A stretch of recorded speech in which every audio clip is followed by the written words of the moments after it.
Estaba sentado allí, en nuestra estrecha habitación alquilada en Nuevo Laredo, Tamaulipas, frente a Sofía, mi esposa, la mujer que había caminado conmigo a través de cada dificultad. Soy Diego Hernández, tengo 33 años, solo un mecánico común y corriente cuyas manos siempre están manchadas de grasa y sudor. Ese es el hombre que soy hoy. Sofía tiene 30 años, con ojos brillantes y una sonrisa gentil, trabaja como maestra de primaria en una escuela cercana. Sobre la mesa entre nosotros yacía una gruesa pila de documentos de préstamos bancarios, con números garabateados por todas partes que hacían que me diera vueltas la cabeza, pero que también me llenaban de esperanza. Estábamos revisando cada punto, calculando si finalmente habíamos ahorrado lo suficiente para el enganche de nuestra primera casa. Creo que si recortamos un poco más en la despensa, podríamos tener lo suficiente el próximo mes, dijo Sofía suave pero firmemente. Ella siempre era así, optimista pero realista, y eso me hacía sentir increíblemente afortunado de tenerla a mi lado. Asentí, pero en mi mente, esa casa no eran solo 4 paredes y un techo. Era el destino de un largo viaje empapado de lágrimas y sudor que había comenzado en una noche fatídica hace 15 años, cuando fui echado a la calle a los 18. Cada vez que pensaba en ello, mi pecho todavía se apretaba, como una vieja herida que nunca había sanado por completo. Pero hoy, sentado aquí con Sofía, decidí contarle todo para que entendiera quién soy realmente, y para poder enfrentar ese pasado una vez más. Acababa de cumplir 18 años. Era un día sofocante de verano en Nuevo Laredo, de esos en los que el sol te quema la piel desde el amanecer hasta el anochecer. Era un día sofocante de verano en Nuevo Laredo, de esos en los que el sol te quema la piel desde el amanecer hasta el anochecer. Había estado trabajando en el taller mecánico desde temprano en la mañana, con los brazos y la espalda doloridos de apretar tornillos, cambiar llantas y limpiar motores. Pero era mi cumpleaños, así que me di el gusto de comprar un pequeño pastel en la panadería cerca del taller. No era nada lujoso, solo una pequeña rebanada de vainilla con glaseado blanco. Pero para mí, era una alegría rara. Lo llevé a casa con una sonrisa cansada, imaginando que lo compartiría con mis padres, Héctor y Rosa Hernández, la única mamá y el único papá que había conocido.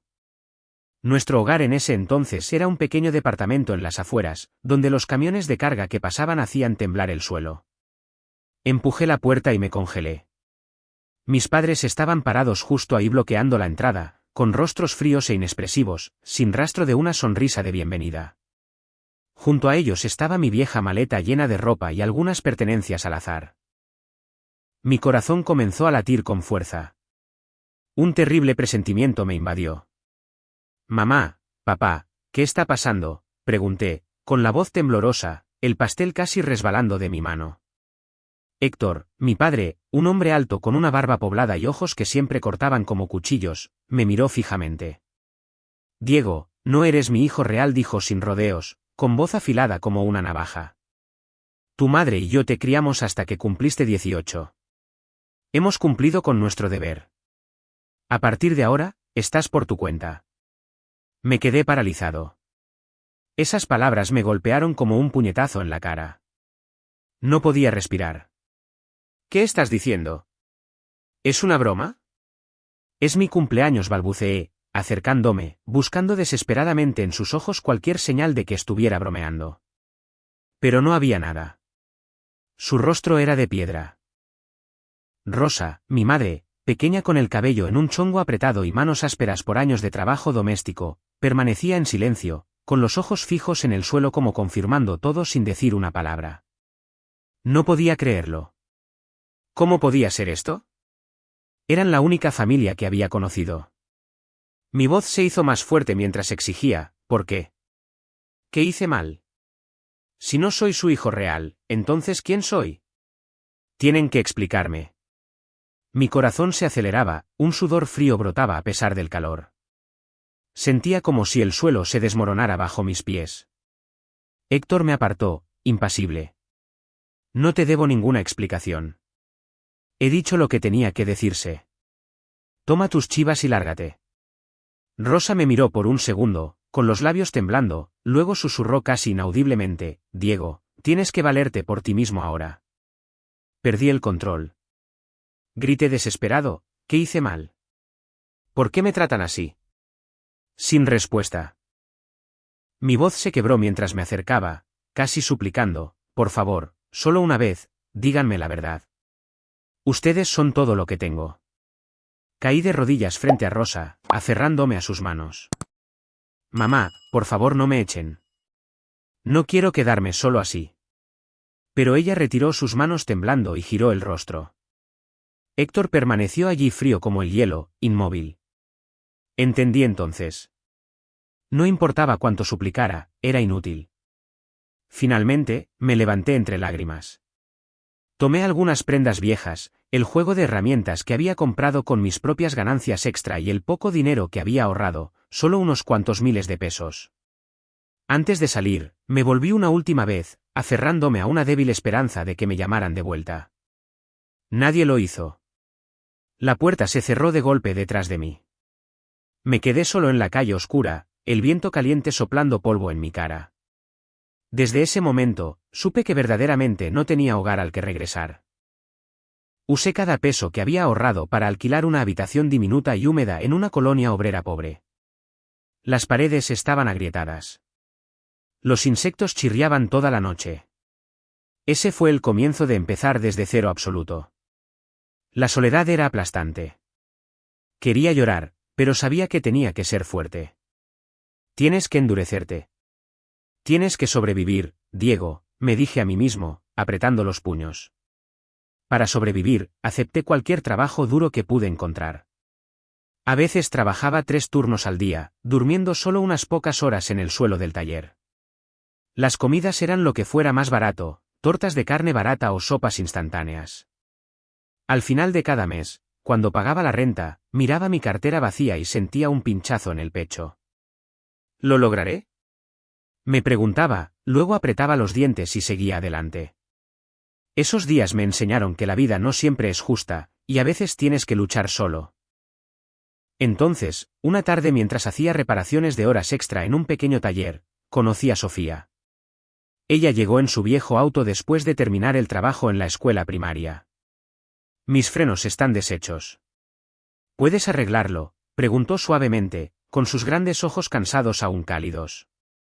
Asentí y me puse a trabajar. Mientras esperaba, charlamos un poco. Ella me contó sobre sus traviesos estudiantes. Yo hablé sobre autos averiados. Esas cortas conversaciones nos acercaron lentamente. Ella comenzó a venir más a menudo, y yo empecé a esperar con ansias esas tardes. Mantuve mi pasado oculto, solo dije que no me quedaba familia. No quería escarbar en el dolor de haber sido echado. Sofía era igual. Rara vez hablaba de su propio origen, solo mostraba una tristeza fugaz cuando mencionaba que también había estado sola desde temprano. Ambos cargábamos heridas silenciosas, secretos que no queríamos compartir. Pero ese mismo entendimiento nos unió. Ambos conocíamos el peso de la vida y admirábamos la fuerza y el trabajo duro del otro. De charlas con café barato, el amor creció silenciosamente. Recuerdo nuestra primera cita real, mi corazón latiendo como el de un adolescente, aterrorizado de que ella no sintiera lo mismo. Pero Sofía sonrió, tomó mi mano, y todo se sintió natural. Después de 3 años juntos, nos casamos. La boda fue sencilla, solo una pequeña ceremonia en la iglesia con unos pocos amigos cercanos. Sin fiesta lujosa, sin vestido elegante, solo amor genuino. Alquilamos otra habitación diminuta lo suficientemente grande para 2 y comenzamos a dividir cada gasto. Me convertí en mecánico a tiempo completo en un taller más grande, tomando turnos nocturnos para ganar más. Sofía enseñaba en la escuela, ahorraba cada centavo, apenas gastando nada en sí misma. Trabajábamos desde el amanecer hasta la noche, pero cada tarde cuando llegábamos a casa y nos abrazábamos, me sentía feliz. Pasaron 10 años en paciencia implacable y ahorro estricto. Hubo momentos en que casi nos quebrábamos, cuando caí gravemente enfermo por exceso de trabajo o cuando Sofía lloraba por el estrés de la enseñanza. Pero en el fondo siempre mantuve el sueño de tener un hogar real para nuestra familia, un lugar que fuera verdaderamente nuestro donde pudiéramos construir un futuro. Y cuando finalmente ahorramos lo suficiente para considerar un préstamo, solicitamos comprar nuestra primera casa. Pensé que todo estaba a punto de cambiar para mejor. Poco sabía que ese paso nos llevaría por otro camino fatídico donde secretos enterrados hace mucho tiempo comenzarían a salir a la superficie. A la mañana siguiente, Sofía y yo nos despertamos temprano, con los corazones llenos de emoción mezclada con ansiedad. Nos pusimos la ropa más limpia que teníamos. Yo usé mi vieja camisa, cuidadosamente planchada, y Sofía usó su vestido azul claro simple favorito.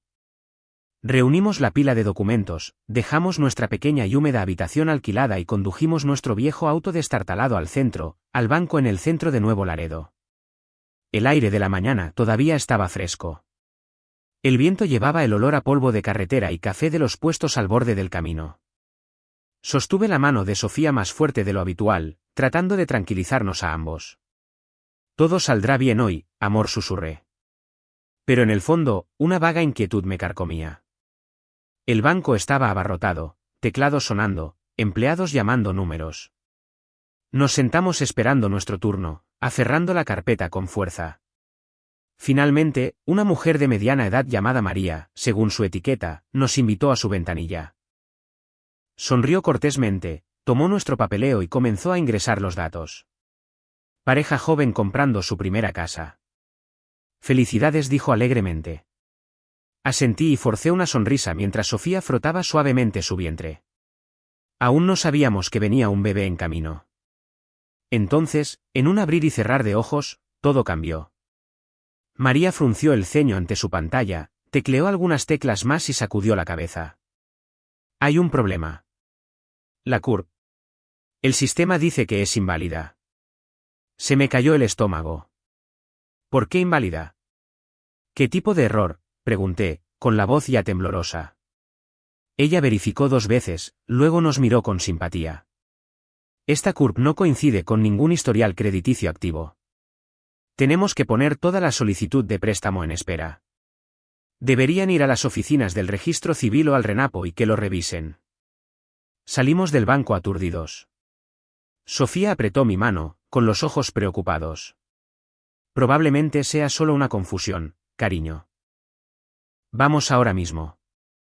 Asentí, pero por dentro se estaba gestando una tormenta. Mi CURP, la que había usado desde la infancia para trabajos, impuestos, todo, de repente era inválida. Era parte de mí. ¿Cómo podía estar mal? Condujimos directamente a la oficina del gobierno en las afueras, un lugar que nunca pensé que tendría que visitar por algo así. La sala de espera estaba fría, llena de filas de sillas de plástico y olor a papel viejo. Le expliqué el problema a un empleado, un hombre mayor con lentes gruesos, quien escribió mi clave en el sistema. Miró la pantalla, luego a mí, luego de vuelta a la pantalla. Solo un momento. Vuelvo enseguida, dijo, con un tono extraño. Unos minutos después, me llamó a una oficina privada. Me temo que esto es serio. El dueño de esta identidad fue declarado fallecido hace 32 años con poco más de 1 año de edad. Sus palabras explotaron en mi cabeza como una bomba. Me desplomé en la silla, con los oídos zumbando, el corazón acelerado. ¿Fallecido? ¿Cómo? Esa es mi clave. Estoy sentado aquí vivo, grité, con la voz quebrada.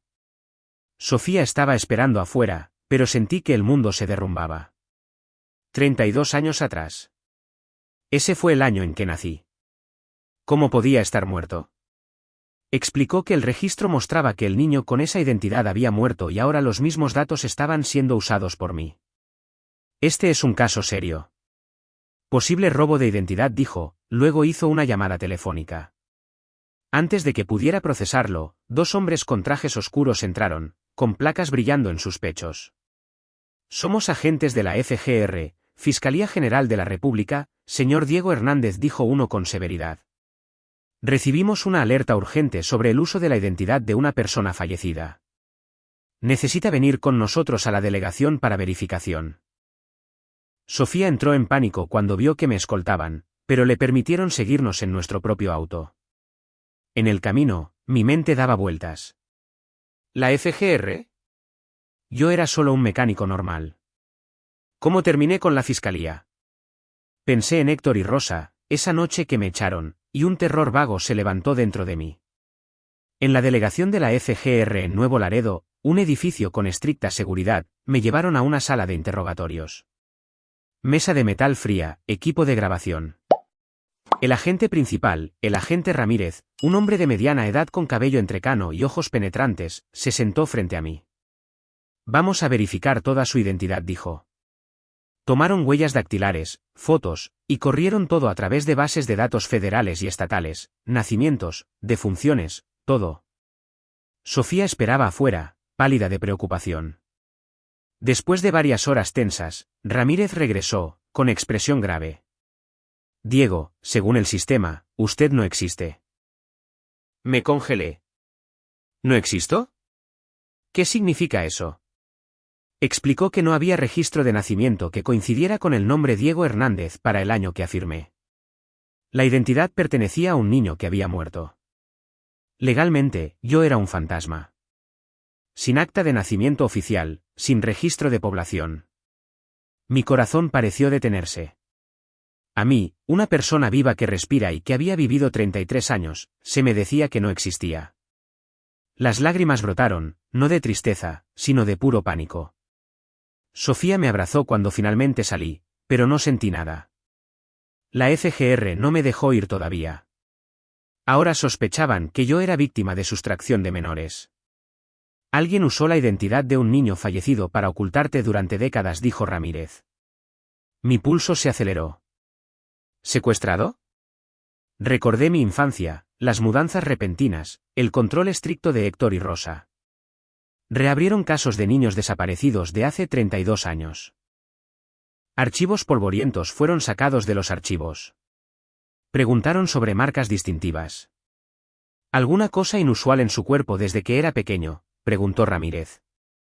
Pensé, luego dije, tengo una marca de nacimiento en mi espalda, una mancha marrón ovalada. Lo anotaron y lo ingresaron en el sistema. Esperamos en la habitación, el tiempo estirándose interminablemente. Bebí café frío con manos temblorosas, mi mente un torbellino de preguntas. Sofía sostuvo mi mano y susurró, saldremos de esto, amor. Después de horas de búsqueda, otro agente irrumpió emocionado. Encontré una coincidencia. Me mostraron un viejo archivo del caso. Hace 32 años, un niño de poco más de un año había sido reportado como desaparecido en Nuevo León. Rasgo distintivo, una marca de nacimiento coincidente en la espalda. Nombre, Diego, pero apellido Garza, no Hernández. La foto borrosa del niño pequeño. Los rasgos faciales eran inquietantemente similares a los míos. Miré en estado de shock, sintiendo el pasado ser pelado capa por capa. Es ese niño pequeño, yo, susurré, tocando la pantalla como si tocara otra versión de mí mismo. La fiscalía continuó tomando mi declaración. Les conté todo lo que podía recordar. Desde joven, me mantuvieron con la rienda muy corta. Nunca se me permitió salir solo. Sin amigos fuera de la escuela. Héctor y Rosa nunca me dejaron conocer a ningún pariente. Ni siquiera sabía si tenían hermanos. Recordé las mudanzas repentinas, Tamaulipas a Coahuila y de regreso, sin explicación. A veces se encontraban con hombres extraños, muy tatuados y con miradas amenazantes. Hablaban a puerta cerrada. Escuché fragmentos sobre mercancía. De mi testimonio, la FGR concluyó que esto era consistente con una familia involucrada en actividades criminales, constantemente huyendo. Envíanos fotos de Héctor y Rosa, dijo Ramírez. Busqué en mi viejo teléfono las pocas fotos raras que aún tenía. Ejecutaron el reconocimiento facial. Más espera. Mi corazón sentía que estallaría por la tensión. Los resultados llegaron rápidamente. Héctor y Rosa habían sido miembros de bajo nivel de una red de contrabando fronterizo. Muchos años antes, durante una guerra interna de cárteles, su hijo biológico, Diego Hernández, recibió un disparo y murió en el caos. Devastada por la pérdida, Rosa probablemente sufrió un colapso psicológico y te secuestró, un niño con el mismo primer nombre, para reemplazarlo, concluyó Ramírez. Me quedé helado. Cada recuerdo de la infancia, los raros abrazos, las escasas comidas, las noches llenas de miedo, de repente se convirtió en evidencia de un crimen. Toda mi vida se había construido sobre la muerte de otro niño y un secuestro que duró más de 30 años.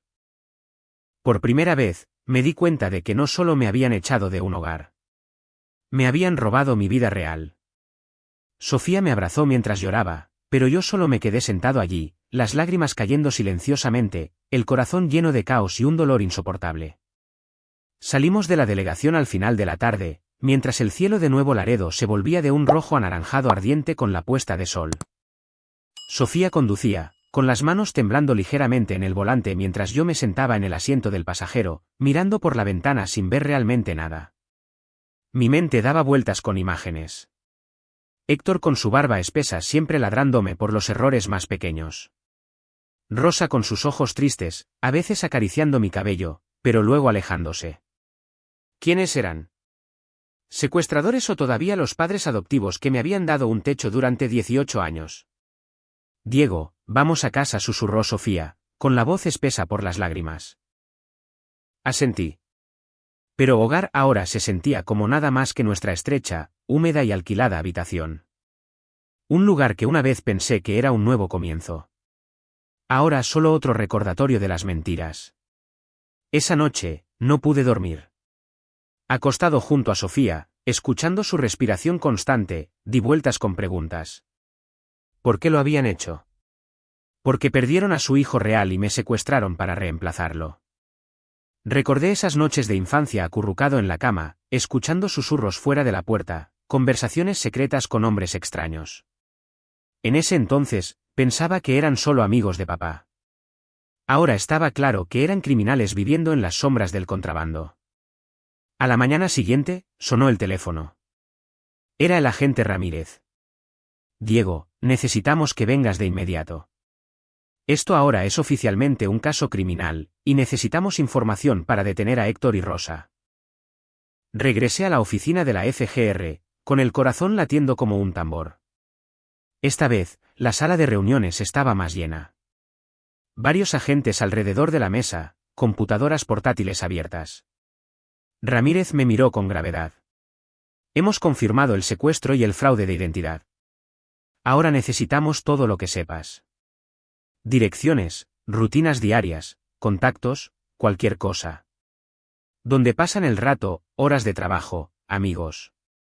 Me senté, agarrando los brazos de la silla hasta que mis nudillos dolieron. Mi corazón se estaba desgarrando. Estas eran las personas que me habían criado, por duros que fueran. Héctor me enseñó a arreglar autos. Rosa cocinaba comidas sencillas. Si hablaba ahora, los enviaría personalmente a prisión. Pero si me quedaba callado, la verdad permanecería enterrada para siempre, y viviría el resto de mi vida como una mentira. Yo. No sé mucho. No tengo nada que contar, murmuré, con la voz temblorosa. Ramírez fue paciente. Diego, esta es la única manera de que recuperes tu vida real. Te robaron a tus verdaderos padres. Me senté en silencio durante mucho tiempo, con la mente en el caos. El recuerdo de mi 18º cumpleaños inundó de nuevo. La maleta empacada, sus caras frías. Nunca me habían amado como propio. Respiré hondo y dije, está bien. Pero me echaron hace más de 10 años. Solo recuerdo la vieja casa en el este de Nuevo Laredo, en la calle Antigua. Se despiertan temprano. Héctor trabaja en un taller mecánico. Rosa vende cosas en el tianguis local. No tienen muchos amigos, pero a veces venían tipos tatuados por la noche. Ramírez asintió y escribió rápidamente. Gracias. Esto es crítico. La fiscalía se movió rápido. Verificaron la dirección de inmediato y enviaron agentes para vigilancia. Debido a que el caso involucra contrabando fronterizo, contactaron a Interpol, me dijeron por teléfono. Estamos coordinando internacionalmente.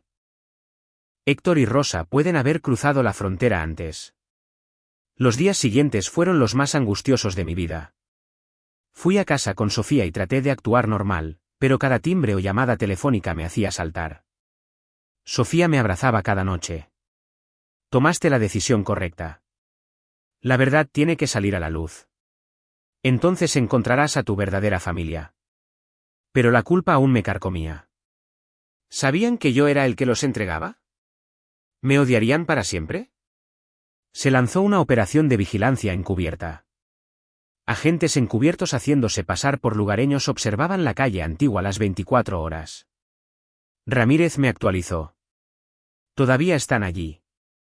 Tenemos ojos sobre ellos 24/7. Todo se desarrolló como una película de acción. El plan de arresto estaba listo.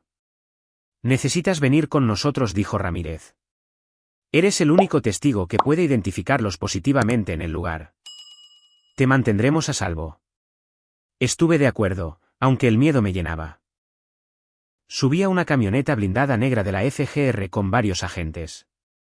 Condujimos hacia la calle antigua al amparo de la noche, el viento silbando a través de las ventanas. En el camino, Ramírez me informó rápidamente. El equipo táctico entrará primero y los asegurará. Tú solo entras una vez que sea seguro. Mi corazón latía con fuerza. El sudor brotó a pesar del frío. ¿Y si se resisten?, pregunté. Estamos entrenados para eso, respondió con calma. Llegó el momento. Estacionamos a una cuadra de distancia y observamos en los monitores. La vieja casa, su luz amarilla derramándose. El equipo táctico, figuras vestidas de negro con armas largas listas, se movieron silenciosamente. Contuve la respiración, agarrando el asiento. La orden llegó por radio. Rompieron la puerta. Gritos de policía. Al suelo. Suelten cualquier arma, luego forcejeos, gritos y un silencio repentino. Sospechosos asegurados. La escena es segura. Mi corazón sentía que explotaría mientras Ramírez asentía. Están bajo control. Ven conmigo. Entré en la casa, con las piernas pesadas como plomo. El olor familiar, alcohol y humo de cigarro, me golpeó, arrastrando una inundación de recuerdos. Héctor y Rosa estaban de rodillas, esposados. Cuando me vieron, sus ojos se abrieron en estado de shock. Diego, ¿qué demonios estás haciendo aquí?, gruñó Héctor, con la cara roja de rabia. Rosa sollozó. Hijo, ¿cómo pudiste hacernos esto? Lo supieron al instante. Yo era quien los había traicionado. Héctor se enfureció, luchando contra las esposas. Maldito desagradecido. Te aliaste con la policía para derribarnos. Te crié, te alimenté, te puse un techo sobre la cabeza, ¿y así es como me pagas? Rosa entró en pánico, suplicó, Diego, ¿no tienes corazón? Te crié durante casi 20 años, te di un hogar, comida. ¿Cómo pudiste? Me quedé allí, una tormenta de emociones creciendo, ira, dolor e incluso lástima. Pero no me quedé callado. Padres, grité, con la voz quebrada. No son mis padres. Destruyeron mi vida. Robaron mi identidad real y me robaron a mi verdadera familia durante más de 30 años. Soy Diego Garza, no Hernández. El agente Ramírez se paró a mi lado, dejándome hablar. Lo señalé. Siempre hablaban de familia, pero desde que era pequeño, fui controlado como un prisionero. Sin amigos, sin libertad, solo órdenes y miedo. Mi voz se elevó incontrolablemente. ¿Saben cómo viví? Recuerdo esas noches acurrucado en la cama, escuchándolos susurrar con hombres extraños, voces bajas llenas de peligro. Recuerdo las veces que huimos en medio de la noche sin explicación. Me atraganté por un momento, luego continué, cada palabra afilada como un cuchillo. Y recuerdo mejor que nada, mi cumpleaños número 18. Justo en mi cumpleaños, tenían mi maleta empacada y esperando, se pararon bloqueando la puerta y me echaron como a un perro callejero. Sin explicación, ni un solo peso. ¿Y a eso llaman amor de familia? Mi voz temblaba. Las lágrimas corrían por mi rostro.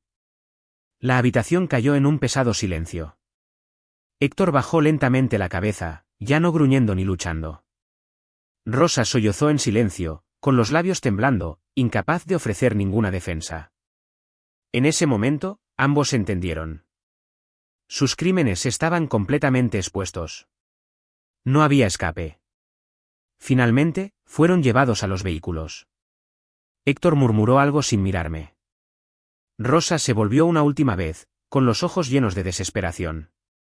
Me quedé mirando mientras sus figuras desaparecían en la noche. Por primera vez, sentí claramente que una parte de mi pasado había terminado. El vacío interior dolía porque había perdido lo que una vez creí que era familia. Sin embargo, también se sentía como si se hubiera levantado un gran peso. De camino a casa, llamé a Sofía, con la voz espesa. Han sido detenidos. Se acabó. Ella lloró a través del teléfono. Ven a casa conmigo. Te estoy esperando. Entré por la puerta, abracé a Sofía con fuerza y, por primera vez en días, dormí sin pesadillas. Pero en el fondo, sabía que el viaje no había terminado. Mis verdaderos padres estaban allá afuera en algún lugar, y mi verdadera vida acababa de comenzar. Salí de la delegación después de terminar todas las declaraciones, mi cuerpo exhausto y mi espíritu completamente destrozado. La noche había caído. Las luces de la calle de Nuevo Laredo proyectaban largas sombras en el pavimento, y el viento nocturno llevaba un frío mordaz. Conduje a casa como una cáscara vacía, mi mente aún resonando con las maldiciones de Héctor y los sollozos suplicantes de Rosa. Ellos, las personas a las que una vez había llamado mamá y papá, ahora estaban esposados y cargados en patrullas. No sabía qué se suponía que debía sentir, satisfacción de que se hubiera hecho justicia o dolor porque había cerrado personalmente un capítulo de mi vida que se construyó sobre mentiras.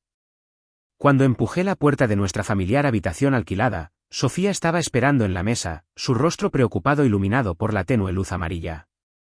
«Cariño, ¿cómo te fue?», preguntó, con la voz temblorosa. Me derrumbé en una silla, enterré mi cabeza en mis manos y le conté todo de principio a fin, el secuestro, la identidad robada, la muerte del niño real llamado Diego Hernández, y cómo Héctor y Rosa me habían usado como un juguete de reemplazo para llenar su pérdida. Sofía escuchó, con los ojos muy abiertos por el horror, la mano sobre la boca para sofocar los sollozos. «Oh Dios, Diego, ¿cómo pudo pasar esto?», susurró, con lágrimas corriendo por sus mejillas. Estaba profundamente conmocionada, con el rostro pálido. Pero en lugar de derrumbarse, Sofía se secó los ojos y me atrajo a sus brazos. «No estás solo. Estoy aquí. Saldremos de esto juntos». A partir de ese momento, Sofía se convirtió en mi única ancla emocional. En los días más oscuros que siguieron, ella se mantuvo a mi lado, cocinando comidas sencillas, abrazándome cuando despertaba gritando por pesadillas y susurrando palabras de fuerza. «Eres tan fuerte, Diego. El pasado no te define. El futuro es nuestro». Esos días se sintieron como el infierno. No fui a trabajar. Solo me quedaba en casa mirando el techo, los pensamientos en espiral, la marca de nacimiento en mi espalda, el archivo del niño desaparecido, el nombre Diego Garza. Todo giraba en mi cabeza como un tornado. ¿Quién era yo? ¿Un mecánico pobre de Nuevo Laredo o el hijo de alguna familia que nunca había conocido? Llamé al agente Ramírez a la mañana siguiente.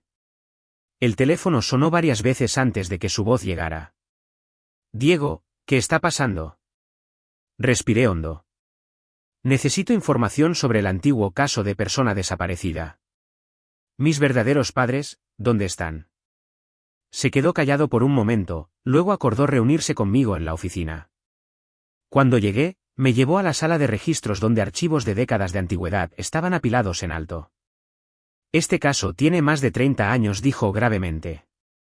«Hemos verificado todo, pero la dirección está desactualizada, una casa en San Pedro Garza García, Nuevo León, de hace 3 décadas. Las autoridades locales confirmaron que se mudaron hace mucho tiempo, probablemente después de que su hijo desapareció». Mi corazón se aceleró. San Pedro, a unas horas en auto de Nuevo Laredo, pero se sentía imposiblemente lejos. Pregunté, ¿hay alguna manera de encontrarlos ahora? Registros Federales, asintió Ramírez. Sí, podemos ayudar, pero tomará tiempo buscar. Corrieron los datos a través de sistemas de residencia federales y estatales. Esperé en el pasillo, aferrando una taza de café frío, con los nervios tensos como si esperara una sentencia de muerte. Después de varias horas agonizantes, Ramírez regresó con una rara sonrisa. «Los encontramos. Tus padres biológicos son Carlos Garza y Teresa Garza. Actualmente viven en San Pedro Garza García, Nuevo León». Casi dejé caer el teléfono cuando me entregó la impresión. No solo estaban vivos, eran una familia multimillonaria discretamente rica con un vasto imperio empresarial que abarcaba bienes raíces y tecnología, pero casi nunca en el ojo público. Fotos en el archivo: Carlos, un hombre alto con cabello plateado y una presencia imponente. Teresa, una mujer elegante con ojos profundos y conmovedores. Eran ricos, poderosos, todo lo contrario de la vida difícil que yo había conocido. La información me dejó paralizado de duda y miedo. ¿Quién era yo para presentarme frente a esas personas? Un mecánico manchado de grasa sin educación ni estatus. Cuando le conté a Sofía en casa, me abrazó fuerte. No importa lo que el mundo vea, para ellos eres su hijo, Diego. Nada puede cambiar eso. Pero luché conmigo mismo durante días. Por la noche, yacía despierto imaginándolo rechazándome, pensando que era un fraude. ¿Y si no me quieren?, le pregunté a Sofía. Ella sacudió la cabeza. Lo harán. Él que tenía que conocerlos. Cualquiera que fuera el resultado, necesitaba confirmación de quién era realmente. Por sugerencia de la FGR, un oficial federal llamado Agente López fue asignado para acompañarme para asegurar que todo fuera legal y para evitar malentendidos. Te presentaremos y traeremos los resultados de ADN, dijo Ramírez. Partimos una mañana dorada conduciendo hacia el sur hacia Nuevo León. Los cientos de kilómetros se sintieron como toda una vida. El paisaje cambió, el desierto árido dio paso gradualmente a las montañas de la Sierra Madre Oriental. Cuando el auto se detuvo frente a la extensa finca de la familia Garza en San Pedro, apenas podía respirar. Era una mansión magnífica, altos muros blancos, jardines exuberantes, una alberca brillante bajo el sol como algo salido de una telenovela. Tocamos el timbre y la enorme puerta de madera se abrió. Allí estaban Carlos y Teresa Garza, ambos congelados en estado de shock mientras me miraban, un extraño cuyo rostro llevaba rasgos inquietantemente familiares. Mi rostro se parecía a un Carlos más joven. Mis ojos eran los de Teresa. Teresa perdió el control primero. Casi se derrumbó, con la mano sobre la boca, los ojos muy abiertos por la incredulidad. Oh Dios mío, yo. Después de todos estos años, ¿realmente estoy viendo a mi hijo? Su voz temblaba. Su cuerpo se balanceaba. Carlos se quedó sin palabras, con las manos temblando, incapaz de apartar la mirada, como si temiera que me desvaneciera si parpadeaba. Esto no puede ser real, dijo con voz ronca. El agente López dio un paso adelante. Señor y señora Garza. Este es Diego Garza, su hijo que desapareció hace 32 años. Tenemos registros y confirmación de ADN. López explicó brevemente el proceso de verificación de identidad y entregó los resultados de ADN. Mi muestra anterior coincidía con la de ellos al 99,9%. Tomaron la carpeta con manos temblorosas, hojeando los números fríos y definitivos y las declaraciones página por página. Entonces cada duda dentro de ellos se derrumbó. Teresa estalló en sollozos de agonía y alegría abrumadora. Hijo mío, ¿estás vivo? Pensé que te habías ido para siempre. Corrió hacia adelante y me rodeó con sus brazos, sus lágrimas empapando mi camisa. Carlos, por primera vez en décadas, perdió la compostura de un hombre de negocios poderoso. Su rostro se arrugó, la voz se le quebró. Diego, lo siento. Fallé en protegerte. Me atrajo en un abrazo aplastante, aferrándose como si soltarme me hiciera desaparecer de nuevo. Me paré entre estas dos figuras imponentes, temblando de emoción. Extraño y sin embargo familia, el vínculo invisible de la sangre tiraba de mi corazón, aunque nunca había crecido en sus brazos. Después de más de 3 décadas separados, 3 personas estaban cara a cara en una explosión del destino. Dolor y felicidad largamente retrasada entrelazados en un momento demasiado profundo para las palabras. ¿Lloré? Ellos lloraron. Y por un instante, el mundo pareció detenerse. Entramos en la extensa mansión de la familia Garza en San Pedro. La vasta sala de estar todavía pesada con el peso de las lágrimas no derramadas. Carlos guiaba el camino, su mano aún temblando mientras descansaba en mi hombro, como para asegurarse de que yo estuviera verdaderamente allí, de carne y hueso. Teresa se mantuvo cerca de mí, con los ojos rojos e hinchados, incapaz de apartar la mirada de mi rostro.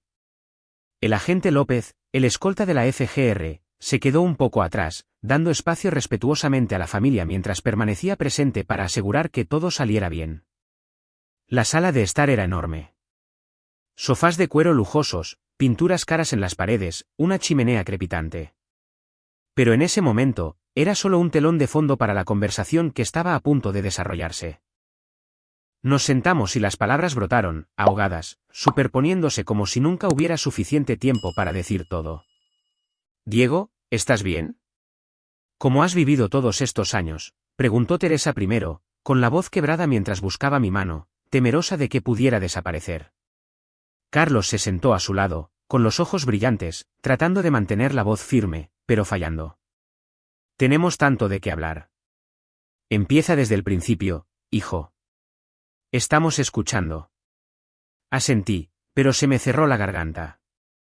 Y así comenzaron las historias, entretejidas con lágrimas y abrazos repentinos. Carlos y Teresa relataron el tiempo después de que desaparecí. Carlos habló en voz baja y dolorida, escarbando en recuerdos que aún dolían. Tenías poco más de un año.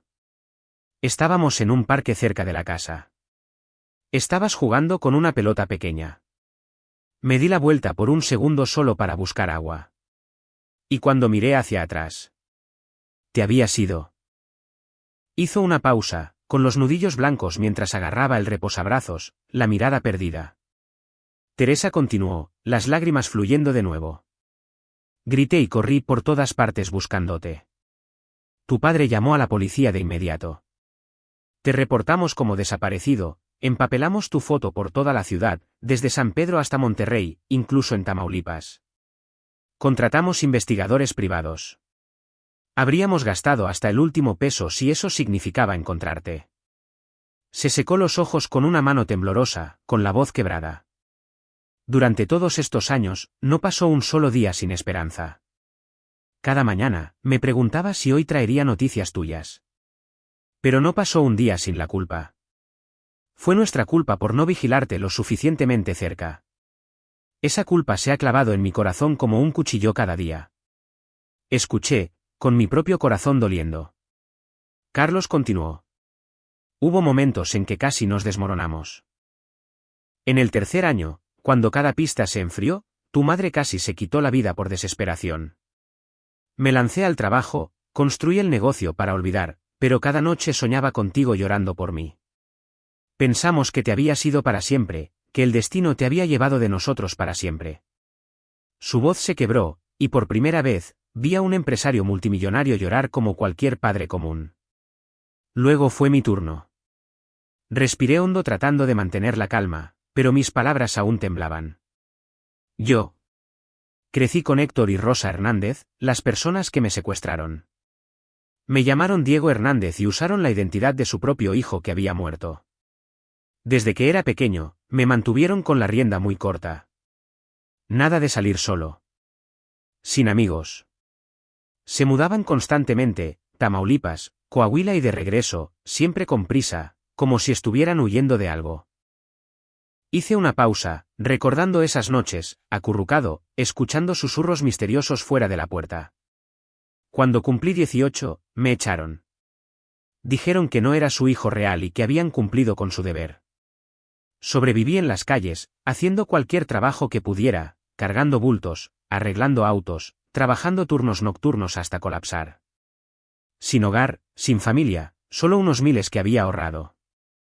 Carlos y Teresa escucharon, sus rostros cambiando del dolor a la furia. Teresa agarró mi mano con fuerza. Esos monstruos, te robaron de nosotros por más de 30 años. Destruyeron nuestra familia y dejaron heridas que nunca sanarán. Su voz se elevó con rabia. Carlos golpeó ligeramente con el puño en la mesa, con los ojos ardiendo. Son criminales, Diego. Me aseguraré de que paguen. Pero tú has sufrido demasiado. Su ira se sentía como un fuego protector. Y por primera vez en mi vida, me sentí verdaderamente protegido. Continué. Luego conocí a Sofía. Miré a mi esposa y sonreí entre lágrimas. Ella vino al taller donde trabajaba a tiempo parcial para arreglar su auto. De conversaciones cortas, nos hicimos cercanos. Oculté mi pasado, solo dije que no tenía familia. Sofía también tenía sus propios silencios. Nos enamoramos, nos casamos sencillamente después de 3 años, y construimos todo desde cero. Alquilamos una habitación pequeña, trabajamos hasta el cansancio, ahorramos cada centavo, soñando con nuestra propia casa. Cuando se enteraron de que estaba casado, Carlos y Teresa se iluminaron de alegría como si se les hubiera quitado un gran peso de encima. Carlos asintió calurosamente. Queremos conocer a nuestra nuera lo antes posible. La amaremos como a nuestra propia hija después de todos estos años perdidos. La atmósfera comenzó a calentarse. Aparecieron las primeras sonrisas reales. Hablamos sobre el futuro, sobre recuperar el tiempo perdido. Mi corazón latía con felicidad, pero también con anticipación nerviosa. ¿Realmente todo estaría bien? De repente, la puerta de la sala de estar se abrió y entró un joven. Tenía unos 28 años, alto, vestido pulcramente con camisa y pantalones de vestir, cabello perfectamente peinado. Carlos se puso de pie, con voz alegre, pero ligeramente tensa. Mateo, entra, hijo. Este es Diego, tu hermano mayor, el que perdimos hace todos esos años. Mateo Garza, mi hermano menor biológico cuya existencia nunca había conocido, se detuvo en seco, escaneándome con los ojos con sorpresa. Me puse de pie, con el corazón lleno de alegría y nervios. Mateo, eres mi hermano pequeño. Di un paso adelante, queriendo abrazarlo, esperando un apretón de manos cálido. Pero contrario a todas mis esperanzas, Mateo fue frío y distante. Dio un asentimiento cortante, sin sonrisa, sin alegría. Sus ojos tenían una sospecha cautelosa y un rastro de resentimiento oculto, como si mi repentina aparición lo amenazara. Mi corazón se hundió. ¿Por qué? Traté de hacer conversación. ¿Cómo has estado?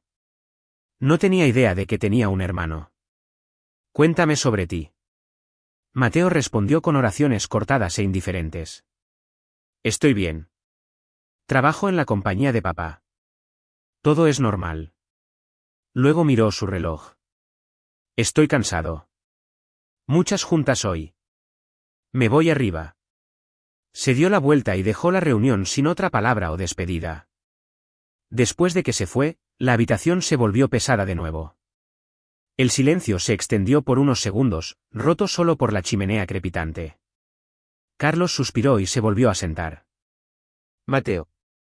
Ha sido terco y difícil de manejar desde que era pequeño. Teresa asintió con tristeza. Después del shock de perderte, el dolor era insoportable. Vertimos todo nuestro amor, expectativas y sobrecompensación en Mateo. Lo mimamos, le dimos todo para llenar el vacío que dejaste. Diego hizo una pausa, con la voz llena de arrepentimiento. Nunca imaginamos que esa misma sobrecompensación lo haría crecer egoísta y arrogante. Mateo solo se preocupa por sí mismo y hace lo que quiere. Tratamos de corregirlo, pero ya era demasiado tarde. Me senté allí, con las emociones arremolinándose.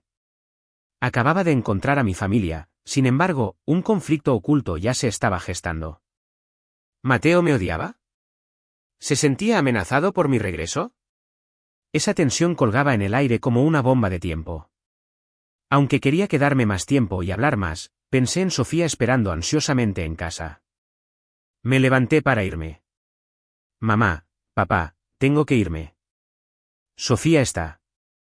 Ambos necesitamos descansar, pero prometo que volveré pronto. Tal vez traiga a Sofía para que la conozcan apropiadamente. Carlos y Teresa nos acompañaron a la puerta, claramente reacios a dejarme ir. Teresa me abrazó con fuerza. No te alejes demasiado tiempo, hijo. Me aterra que si te suelto, desaparezcas de nuevo. Carlos me palmeó el hombro, con la voz espesa de emoción. Llámanos en cualquier momento. Tenemos tanto tiempo perdido que recuperar. Los abracé, las lágrimas cayendo una vez más, luego caminé hacia el auto con el agente López.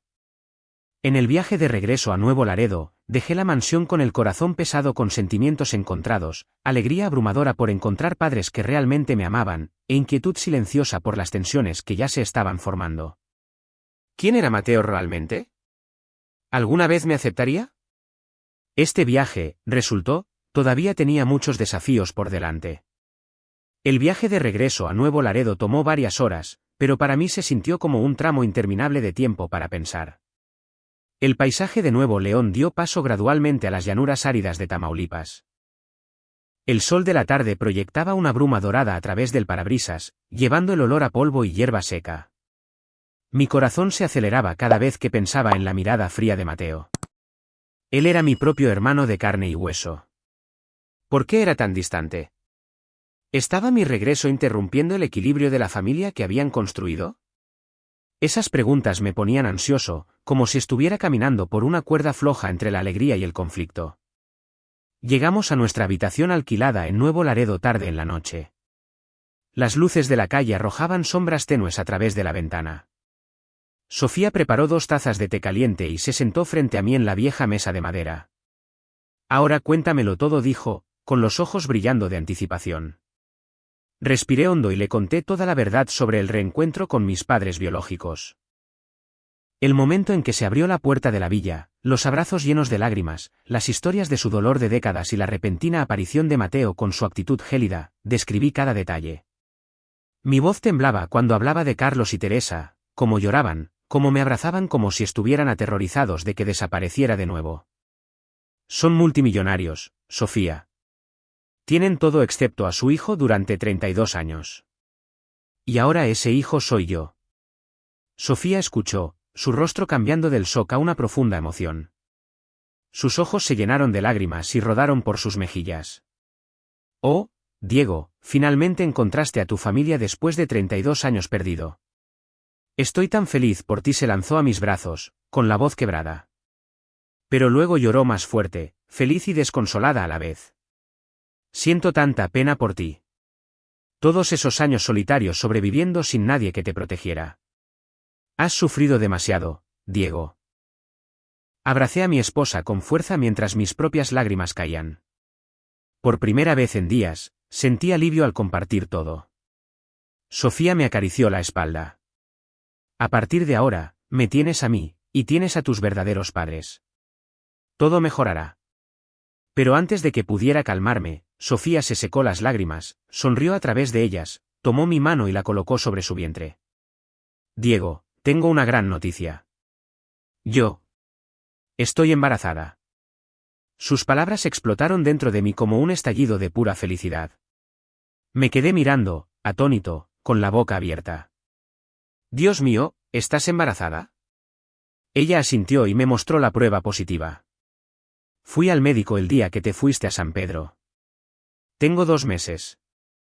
Me quedé congelado por unos segundos, luego estallé en lágrimas de alegría. Atraje a Sofía cerca, riendo y llorando a la vez.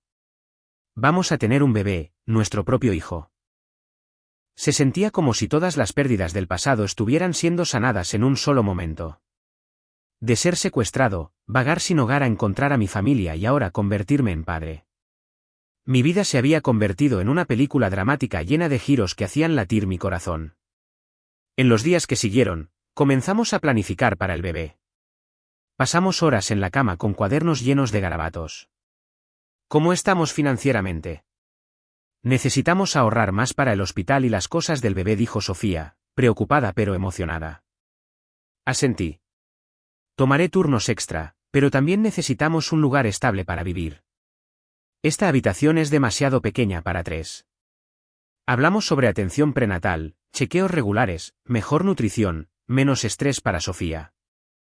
Si te cansas, tienes que dejar de enseñar temprano, dije, frotando suavemente su vientre. Los cambios inevitables que se avecinaban me ponían nervioso y lleno de alegría. Convertirse en padre significaba mayor responsabilidad, pero también felicidad ilimitada. Cada noche me acostaba pensando en nuestro hijo, imaginando a quién se parecería el bebé, lleno de esperanza y preocupación. Llamé a Carlos y Teresa al día siguiente con la noticia.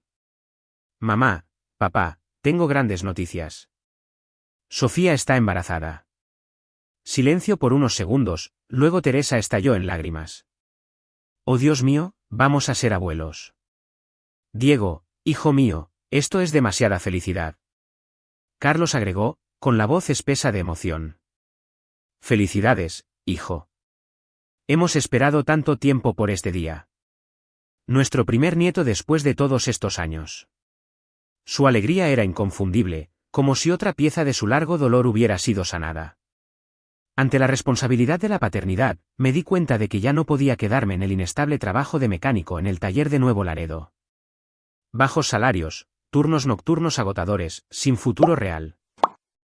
Necesitamos más estabilidad, Sofía, para nuestro hijo, le dije una noche tarde. Ella asintió. ¿Qué tal trabajar en la empresa de tus padres? Son ricos. Ayudarán. La idea me hizo dudar. Había sido independiente durante años. Ahora pedir ayuda.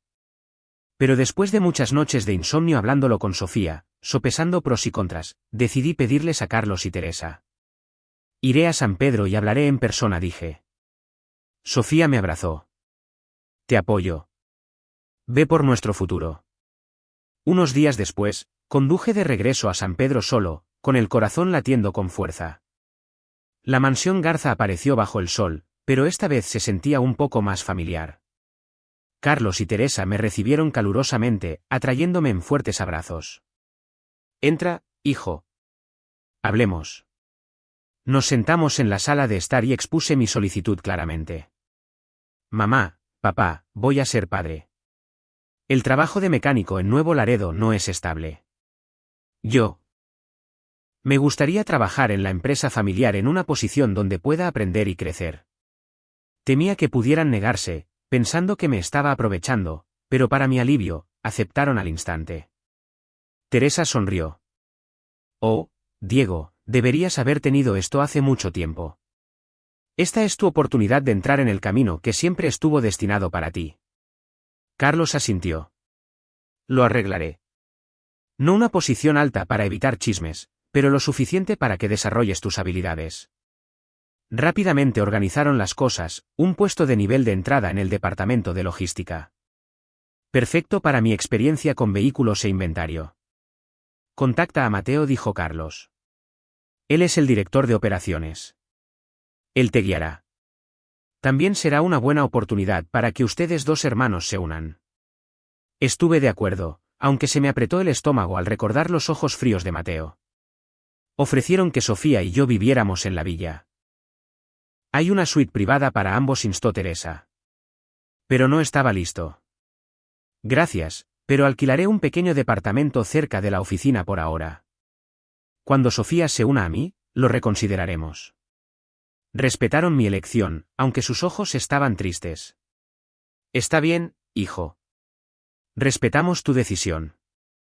Pero por favor visita a menudo. Comencé el trabajo la semana siguiente, mudándome temporalmente a San Pedro. Alquilé un pequeño y acogedor departamento cerca de la imponente sede del Grupo Garza.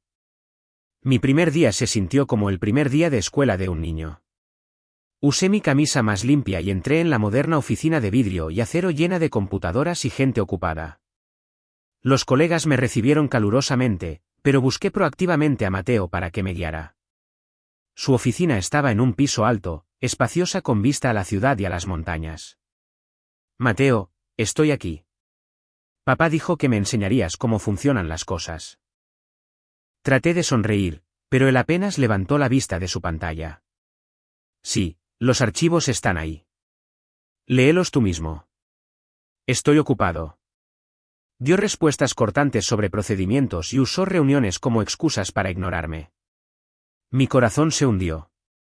Claramente no quería ayudar y me trataba como a un extraño. Sin apoyo real de mi hermano, tuve que resolver todo por mi cuenta. Pregunté a otros colegas más amigables sobre el software, los informes y las cadenas de suministro. Los primeros días fueron una cadena de errores, datos incorrectos, plazos perdidos, completamente diferente de mi antiguo trabajo práctico con grasa y llaves inglesas. Muchas veces me sentí desanimado, sentado solo en mi departamento, preguntándome, ¿puedo hacer esto? ¿Está Mateo haciéndolo difícil deliberadamente? La ansiedad creció. ¿Podría estar saboteándome silenciosamente? Pero gracias al trabajo duro y la voluntad de aprender, gradualmente le tomé el ritmo. Estudiando por la noche, tomando notas, corrigiendo errores. Después de unas semanas, completé mi primer proyecto pequeño y fui elogiado por mi supervisor. Diego, buen trabajo. Estás mejorando rápido. Después de un tiempo, mis ingresos se volvieron estables y notablemente más altos. El doble de mi antiguo salario con seguro y bonos. Alivió la presión financiera mientras Sofía estaba embarazada. La llamaba todos los días. Me he adaptado al trabajo. Estoy enviando suficiente dinero para tus visitas al médico. Sofía se quedó en Nuevo Laredo por ahora para cuidar el embarazo. La traería a San Pedro una vez que todo aquí se sintiera sólido. Te extraño mucho, pero esperemos hasta que el bebé esté más fuerte, dijo. Esperaba ansiosamente ese día, pero también me preocupaba. Mateo permanecía frío, y podía sentir la tensión hirviendo. Cuando Sofía finalmente se una a mí, ¿explotará todo? Este nuevo capítulo estaba lleno de drama, manteniendo mi corazón constantemente al límite. Después de que me instalé en un rol estable en el Grupo Garza, todo pareció ir bien al principio. Mejores ingresos, colegas amigables, y Carlos y Teresa llamando a menudo para ver cómo estaba, incluso enviando paquetes de fruta fresca y vitaminas prenatales a Sofía por paquetería. Me sentí como una pieza de rompecabezas perdida hace mucho tiempo que finalmente encajaba en su lugar. Pero entonces, Mateo comenzó a revelar un claro recelo y hostilidad que iba mucho más allá de la frialdad inicial que había visto en la villa. Al principio, pensé que solo estaba ocupado o todavía adaptándose a la repentina aparición de un hermano mayor perdido hace mucho tiempo del pasado. Sin embargo, día a día, me di cuenta de que era una enemistad silenciosa y latente, como una corriente corriendo bajo una superficie tranquila. En las reuniones del departamento, evitaba el contacto visual, y sus comentarios siempre llevaban un filo cortante. Eres nuevo aquí, así que ten cuidado con los datos. No hagas que todo el equipo pague por ello, dijo una vez, sonando más como una advertencia que como un consejo. Mi corazón se aceleraba cada vez que lo enfrentaba. Seguía preguntándome, ¿por qué? ¿Qué había hecho para que mi propio hermano me odiara tanto? Con su autoridad como director de operaciones, Mateo me asignó silenciosamente a las secciones más difíciles, como un juego calculado del gato y el ratón.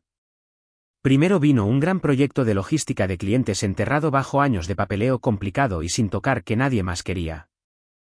Luego vinieron los proyectos sin salida, como optimizar un envío internacional estancado por disputas aduaneras y conflictos contractuales que habían sido un desastre mucho antes de que yo llegara. Trabajé hasta el cansancio, quedándome despierto toda la noche revisando números, llamando a socios en diferentes zonas horarias, saltándome comidas para reuniones de emergencia. La presión me aplastaba. Me despertaba cada mañana empapado en sudor frío, con la mente dando vueltas. Tarde en la noche, llamaba a Sofía. Amor, estoy agotado. Mateo sigue dándome tareas imposibles. Siento ganas de rendirme. Ella me consolaba. Aguanta. Creo en ti. No dejes que gane. Pero cada mañana, entrar a la oficina se sentía como entrar en batalla. Mi corazón latía con pavor sobre qué nueva sorpresa había preparado Mateo. Los colegas susurraban, Mateo es muy duro contigo, Diego. Sigue adelante. No se detuvo en la frialdad. Errores que nunca cometí me fueron atribuidos silenciosamente, como cuchillos invisibles en la espalda cuando menos lo esperaba. Una vez, un envío se retrasó debido a una vieja falla de software de otro departamento. Mateo convocó una reunión de emergencia y me señaló directamente frente a todos. Diego, estás a cargo de esta área. ¿Cómo dejaste que esto pasara? Casi perdemos un cliente importante. Traté de explicar que el error era anterior a mi participación e incluso mostré correos electrónicos antiguos como prueba, pero me cortó fríamente. Sin excusas. Asumes toda la responsabilidad. Fui reprendido públicamente repetidamente frente a colegas e incluso Carlos. Aunque papá nunca dijo nada duro, capté la preocupación y la decepción en sus ojos. Los colegas comenzaron a mirarme con sospecha, susurrando a mis espaldas, ese tipo nuevo, siempre lo está regañando el gran jefe.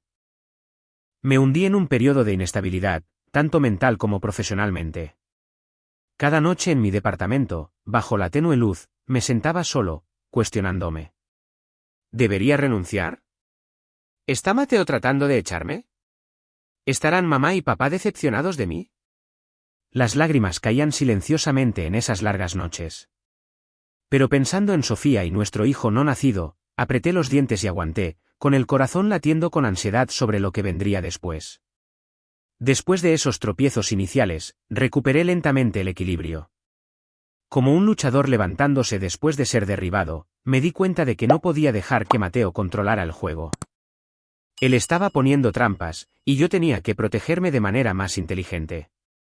Revisé silenciosamente cada tarea, verifiqué 2 veces cada cifra y archivo, e incluso hice copias de seguridad de todos los correos electrónicos e informes como evidencia. Pasé los fines de semana aprendiendo software de gestión avanzado, releyendo informes antiguos de la empresa y grabando reuniones para analizar las palabras de Mateo más tarde. No más dejar que me tome desprevenido, me dije cada mañana, con el corazón acelerado con determinación. Me volví meticuloso, verificando 3 veces cada paso, consultando a colegas de confianza sin revelar demasiado. Gracias a esa precaución y persistencia, comencé a desmantelar las trampas una por una. Un proyecto sin esperanza se revirtió cuando contacté al socio directamente, renegocié los términos y terminé antes de lo previsto. Mi supervisor me elogió. Diego, buen trabajo. Salvaste a todo el equipo. Comencé a ganar respeto a través de la capacidad real. Las opiniones de los colegas cambiaron. Eres realmente bueno, Diego. ¿Quién hubiera pensado que un novato podría lograr esto? Los choques entre Mateo y yo en las reuniones se volvieron más tensos y abiertos. El conflicto entre hermanos ya no estaba oculto. En una gran reunión, cuando presenté una idea de optimización de la cadena de suministro, Mateo interrumpió bruscamente: este plan no es factible. Es demasiado arriesgado. No retrocedí. Respondí con calma con datos. Mira estas cifras de nuevo, Mateo. Se basa en informes reales y ya verificados. La habitación se congeló. Todos intercambiaron miradas. Carlos, presidiendo la reunión, intervino. Ambos cálmense. La idea de Diego es sólida. Probemos. La cara de Mateo se puso roja. Se fue temprano, citando otro compromiso. A partir de entonces, las confrontaciones se volvieron más frecuentes, como pequeñas batallas dentro de la empresa. Mi corazón latía con fuerza cada vez que entraba en una sala de reuniones, sin saber nunca cómo atacaría a continuación. En medio de toda esa agitación, presión laboral y creciente tensión familiar, decidí que ya no podía dejar a Sofía sola en Nuevo Laredo, preocupándose. Su embarazo estaba en el 4.º mes. Su vientre estaba creciendo, y nuestras llamadas nocturnas llenas de añoranza me desgarraban. Diego, no puedo dormir. Estoy tan preocupada por ti, allá solo dijo. No pude soportarlo más. Ven a San Pedro. Iré a buscarte. Estaremos juntos. Me sentiré mejor. Ella estuvo de acuerdo, con la voz temblorosa de emoción. Eso es lo que quiero también. Ese fin de semana, conduje de regreso a Nuevo Laredo, con el corazón acelerado de alegría. Empacamos nuestras pertenencias simples, ropa, artículos básicos para bebés, y condujimos a San Pedro. Nos mudamos al pequeño departamento que había estado alquilando. A partir de entonces, enfrentamos mi estrés laboral, el embarazo de Sofía y las tormentas de mi familia biológica juntos. Mateo seguía siendo una nube oscura, pero con Sofía a mi lado, ya no me sentía solo. A pesar de las crecientes dificultades, las noches tarde en el trabajo, la fatiga del embarazo de Sofía y los rumores de la compañía sobre la disputa de los hermanos, nos apoyamos mutuamente y nos animamos día a día. Cada noche, Sofía cocinaba comidas sencillas y me frotaba la espalda. Sigue adelante por nuestro futuro. Yo masajeaba sus pies hinchados y me desahogaba sobre la oficina para aliviar el estrés. Nos preparamos mentalmente para la presentación familiar oficial. Carlos y Teresa seguían suplicando: trae a Sofía a casa para que podamos reunirnos como una familia real. Estaba nervioso pero feliz. Todo estará bien, amor. Sofía asintió, aunque a veces parecía ansiosa. Tengo miedo de no encajar. Son tan ricos. En la noche de la presentación, conduje a Sofía a la mansión de mis padres, con el corazón latiendo con emoción y nervios. La noche en Nuevo León era fresca. Las luces de la calle proyectaban resplandores dorados en el camino familiar hacia la lujosa finca. Sofía llevaba un vestido de maternidad simple pero bonito, su vientre mostrándose claramente, sosteniendo un pequeño ramo como regalo. Diego, estoy tan nerviosa, dijo, con la voz temblorosa. Apreté su mano. Mamá y papá te amarán. Eres la nuera perfecta. Pero a medida que nos acercábamos a la villa, noté que Sofía se ponía inusualmente agitada. Su rostro palideció, sus manos se apretaron con fuerza como si luchara contra algo. ¿Estás bien? ¿Te sientes enferma?, pregunté, preocupado. Ella no respondió, solo miró al frente, con el pánico apenas oculto, los ojos brillantes. Cuando llegamos a la puerta, Sofía de repente se puso rígida, luego, aterrorizada, exigió: Diego, da la vuelta. Llévame a casa ahora mismo. No puedo entrar en esa casa. Su voz era aguda por el miedo. Frené en estado de shock. ¿Qué estás diciendo? ¿Por qué de repente? Mamá y papá están esperando. Traté de calmarla, frotando su espalda, pero Sofía abrió la puerta de golpe y salió tropezando, con las piernas temblando en la acera. No, no lo entiendes. No puedo, gritó, rompiendo a llorar. Salté en pánico y la sostuve. Cálmate. Dime qué pasa. En ese momento exacto, el auto de Mateo se acercó detrás de nosotros, los faros barriendo sobre nosotros. Nos vio al costado de la carretera y frenó con fuerza, los neumáticos chillando en la noche. Salió, con el rostro primero sorprendido de verme, luego cambió a Sofía. Del shock a la total incredulidad, como si hubiera visto un fantasma. Tartamudeó, incapaz de formar mi nombre, y caminó más cerca. En mi confusión, logré decir: Mateo, esta es Sofía, mi esposa. La traje para conocer a mamá y papá. Ante esas palabras, la boca de Mateo se abrió durante varios segundos. Luego, de repente, estalló en una risa fuerte e incrédula, su expresión torciéndose en algo burlón y distorsionado. Soltó una frase que congeló el aire. Diego, ¿no sabes que Sofía es en realidad mi hermana?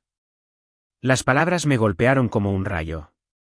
Me quedé arraigado, cada onza de fuerza drenada de mi cuerpo, las rodillas casi cediendo. ¿Tú? ¿Hermana? ¿De qué demonios estás hablando?, tartamudeé, con la voz temblorosa por la incredulidad. Me volví hacia Sofía en pánico, esperando que lo negara. Pero ella rompió en sollozos desesperados, sacudiendo la cabeza una y otra vez. No, no puede ser verdad. Esto no es real. En ese solo instante, ambos mundos, felicidad, familia, futuro, se hicieron añicos por completo bajo las palabras de Mateo. Mi corazón latía salvajemente, mi mente daba vueltas, y esa noche se convirtió en la pesadilla más aterradora de mi vida. Ante las palabras de Mateo, me congelé por completo. Mi mente se quedó en blanco, como si alguien hubiera succionado todo el aire del mundo. La frase mi hermana resonó en mis oídos como un trueno, repitiéndose una y otra vez. Sin embargo, ya no podía pensar ni reaccionar. Mis piernas se volvieron de plomo, arraigadas al pavimento frío bajo el resplandor de las luces de la puerta de la villa. Mateo se quedó allí, con una sonrisa burlona aún en sus labios, sus ojos brillando con una extraña satisfacción, como si hubiera estado esperando este momento exacto durante mucho tiempo. ¿Qué? ¿Qué acabas de decir?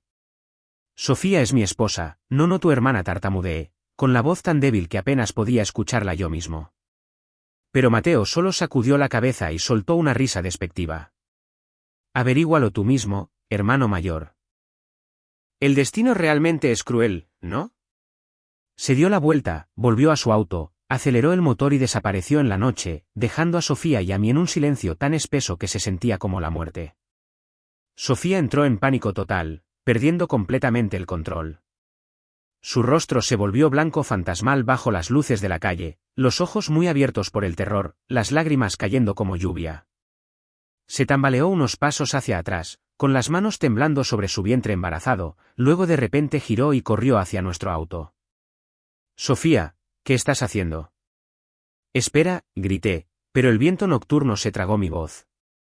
Abrió la puerta de golpe, se deslizó en el asiento del conductor y arrancó el motor con velocidad frenética.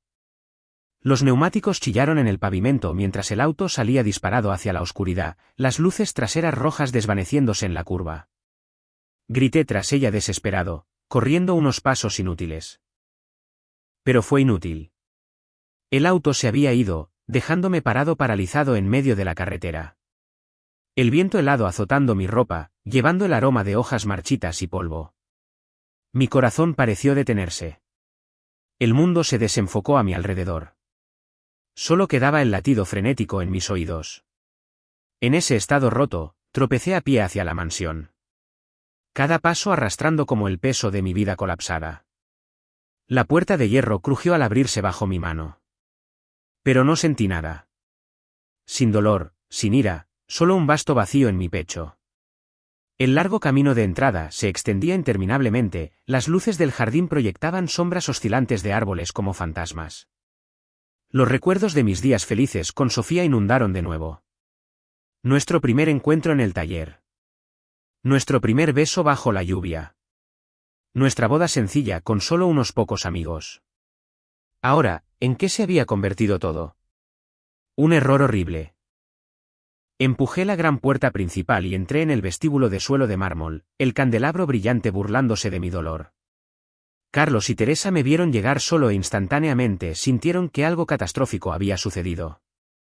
Habían estado esperando en la sala de estar, Teresa con una sonrisa ansiosa, Carlos sosteniendo una botella de vino para celebrar. Pero cuando me vieron, con el rostro ceniciento y los ojos huecos, pareciendo un fantasma, ambos saltaron de sus asientos. «Diego, ¿qué pasó?» «¿Dónde está nuestra nuera?», preguntó Teresa frenéticamente, con la voz temblorosa mientras se acercaba a mí. Carlos dio un paso adelante, con el rostro grave. «¿Qué está pasando, hijo? ¿Por qué estás aquí solo?» Me quedé allí sin palabras, con la boca seca, la mente aún tambaleándose por las palabras de Mateo. Quería explicar, gritar, pero mi garganta se cerró. Solo caían lágrimas silenciosas. Mateo se apoyó contra la pared con una expresión satisfecha, luego de repente soltó una risa burlona que resonó a través de la vasta habitación. Hablando de destino cruel dijo venenosamente, con la voz goteando sarcasmo. El hermano mayor se casó con su propia hermana y la dejó embarazada, nada menos. Brillante, Diego. Carlos y Teresa estaban aturdidos más allá de lo creíble, casi incapaces de procesar lo que habían escuchado. Teresa se giró hacia Mateo, con la cara blanca. ¿Qué acabas de decir? ¿Hermana? ¿Qué quieres decir? Carlos agarró el hombro de Mateo. Explícate ahora mismo. ¿Qué demonios está pasando? Me quedé inmóvil, observando la escena como si fuera desde otro mundo. Mateo relató todo lo que había sucedido en la puerta, su tono entrelazado con burla y triunfo, como si contara un chiste oscuro. Los vi fuera de la puerta. Sofía estaba en pánico. Diego la presentó como su esposa. La reconocí al instante. Sofía Garza, la hija que mamá y papá adoptaron hace años, que huyó de casa. Solo dije la verdad. Ella es su hermana. Luego rompió a llorar, saltó al auto y se fue a toda velocidad. Sonrió con suficiencia, con los ojos brillantes. Ante esas palabras, Carlos se desplomó en el sofá, con la cara gris como la muerte agarrándose el pecho. No, no puede ser. Sofía, nuestra hija adoptiva, y Diego.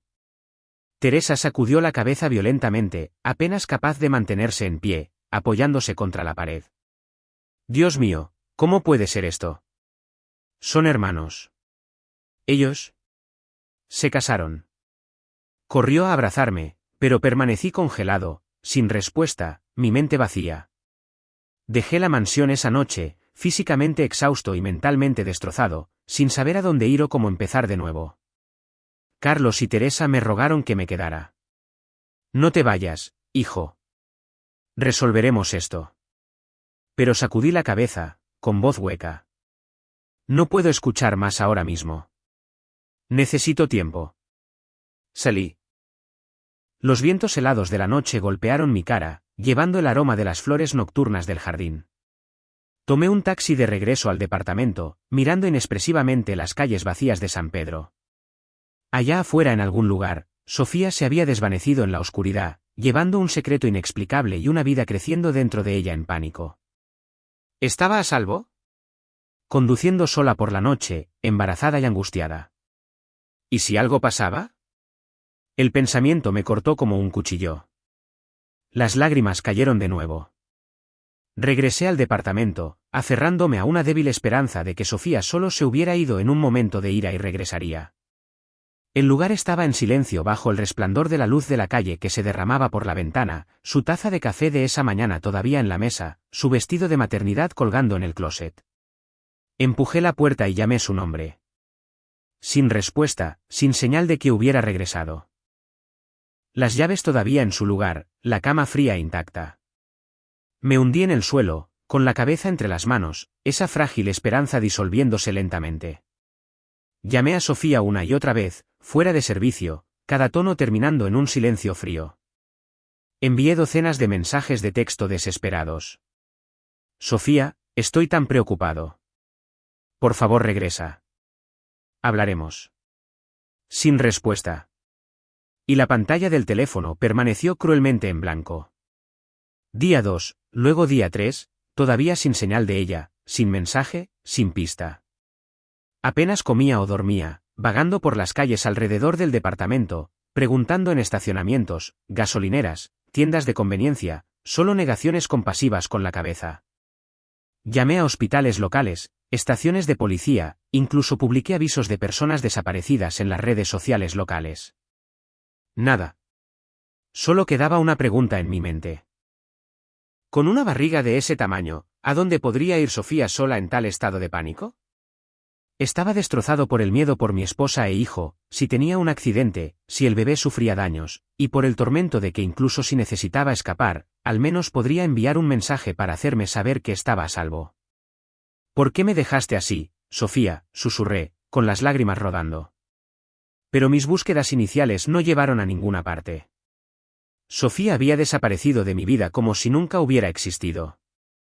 Me senté en el departamento mirando nuestra foto de boda en la mesa, dolor más allá de las palabras.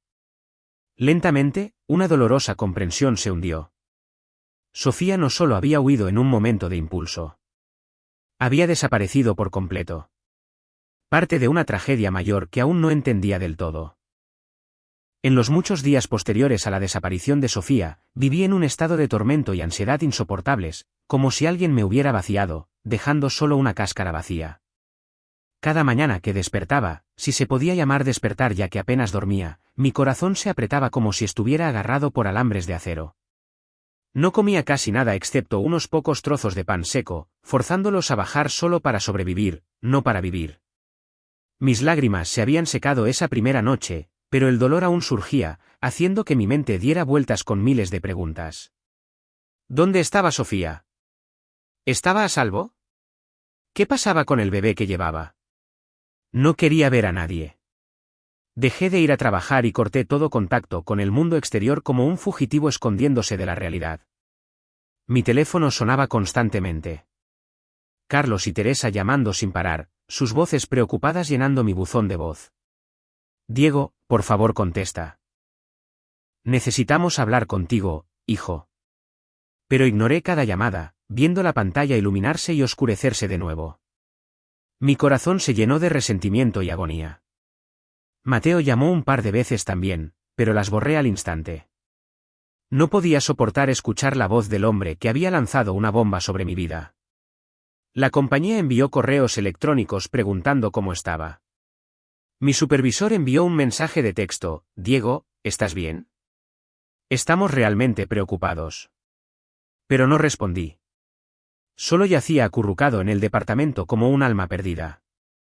Puertas cerradas, cortinas corridas para que la luz del sol de San Pedro no pudiera entrar. El tiempo se arrastraba. Cada hora era una tortura, y sentía que moría lentamente. Una tarde, mientras el sol de Nuevo León comenzaba a ponerse rojo detrás de la Sierra Madre, hubo golpes frenéticos en la puerta. Yacía inmóvil en el sofá, sin ganas de responder. Pero los golpes no se detenían, acompañados por la voz de Teresa. Diego, abre la puerta.